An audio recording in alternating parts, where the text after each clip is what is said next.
all the fallen soldiers in the past, and I'll tell you that story in just a little bit. But first I want to do an observation of what we're looking at. So the same general rule that I told you guys earlier about find the agriculture, you're in Israel, where the agriculture ends, you're no longer in Israel, applies here, but it's a little bit different. I told you guys that in Israel we have two different sets of borders. We have a military border and then a political border. Our military border is always going to be closer to us. Once you get to the military border, that's as far as an Israeli citizen or any citizen can get to. Beyond that, only the military can go. But even they don't do that because it's become a no-man's zone. You'll find landmines, ditches, and things like that in there because of the story that we'll tell you next. So, if you guys will follow me to this military base on the ridge over here, you just go to the ridge behind it where the wind turbines are. If you follow, go down the ridge all the way till you hit that road. You guys see that road? That's the border. That's the official border. So follow that, yeah. So everything on the left side of that is Syria, everything on the right is Israel. All those little hills that, all the little buildings that you see in the distance, that's also Syria. So it just wraps around the little mountain here. Follow that road straight down and you come into this complex over there. You guys see the complex? That's a United Nations base. Boo.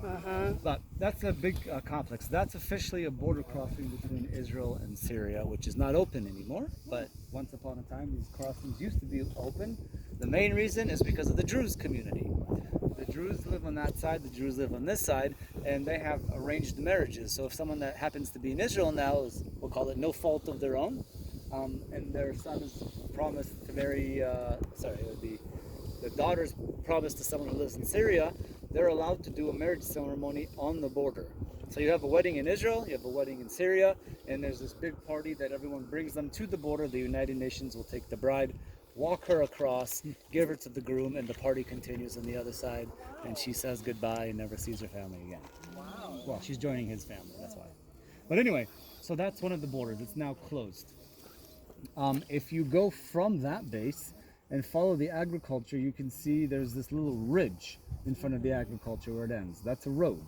Yes, can you see the road? Yeah. It continues all along this line of agriculture, and you get to this area with the buildings and the trees. Yeah. And all those buildings look somewhat abandoned. The reason why is it is abandoned. That's called Old Quneitra, or just Quneitra. Okay? This was a town up until 1967. In 1967, Israel took the Golan Heights. There was a big battle over here, and this town was destroyed during the battle. It wasn't destroyed, but it was shot up and buildings destroyed, not the whole community. After the war, the Syrian government decided to not repair it, not build it up again, and use this as a propaganda tool against Israel. So that's exactly what they did. Assad made movies here. He made all sorts of documentaries saying, look at what the Israelis have done to our towns. They've decimated this village. All the population had to flee elsewhere and things like that. And it backfired. The reason why is the people said, well, yes, that is true. Israel did do this. Why haven't you rebuilt it yet? What about all this money that you said we'd get for going to war against Israel? We'd double our land. We kick the Zionists out of their land into the ocean. We'd take all their crops. We'd take all their money. We'd rebuild the cities. Nothing. You've done nothing. You've only made a movie to commemorate it. So it backfired. Whoops. So what he did is he founded a new Quneitra. Straight over there, that little community that you see in the distance, that's New Quneitra. Everyone who fled from here went to that village over there now. Now, this village in that direction is what we call the Three Knuckles of Damascus. The first village that you see, that's the first knuckle. There's another village behind it. It's just in sight right now. You can see it in the horizon as it starts to fade into the distance. That's the second knuckle. The third knuckle, which we can't see today because it's hazy, is the first suburb of Damascus. My point is Damascus is not that far away.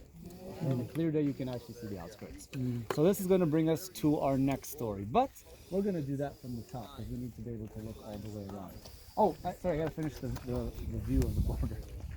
One thing at a time. So continue along that ridge, and it basically goes up towards New Quneitra. You can see that road. Can you guys see the road going up to Quneitra? It wraps around the mountain and starts coming back towards us.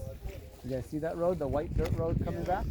Okay, and then starts turning to the left, goes over in that direction. At this point, we're just going to follow the agriculture, left, left, left, all the way till you reach that little hill over there, the clay-looking hill.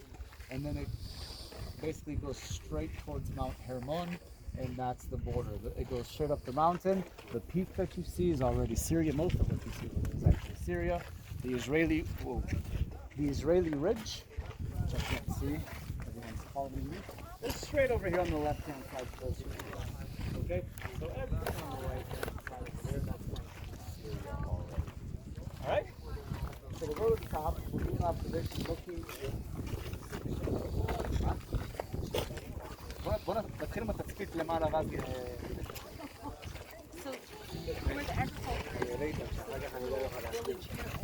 No, this is happening. That's the advantage.